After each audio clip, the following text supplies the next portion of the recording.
राज्य निवडणूक आयोगाचे अधिकारी आज संध्याकाळी राज्यपाल CP राधाकृष्णन यांची भेट घेणार आहेत।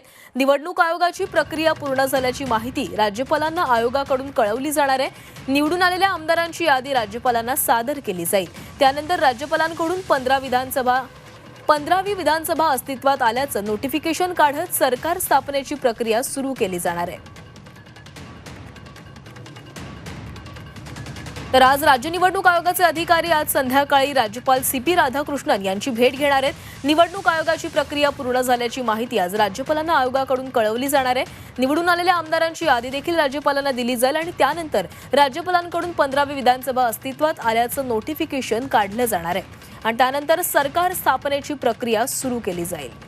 तर या संदर्भातली अधिकची अपडेट्स घेऊयात आमचे प्रतिनिधी ओम देशमुख यांच्याकडनं। ओम, राज्य निवडणूक आयोगाचे अधिकारी आज राज्यपालांना भेटणार आहेत। निवडणूक प्रक्रिया पूर्ण झाल्याची माहिती ते देतील, त्यानंतरची पुढची प्रक्रिया कशी असेल?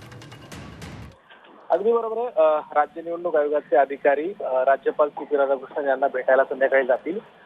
नवनिर्वाचित आमदारांची यादी, त्यांची नावं राज्यपालांना सादर केली जाईल।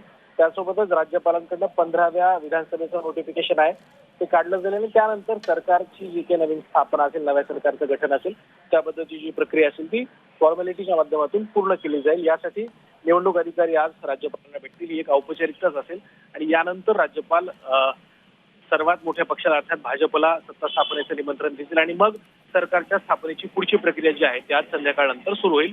तत्पूर्वी राज्यातील काही महत्त्वाचे नेते, काँग्रेसचे नेते असतील किंवा भाजपचे नेते असतील, ते दिल्लीला जाऊन पक्षश्रेष्ठींची भेट घेतील असं सध्या तरी कळतं।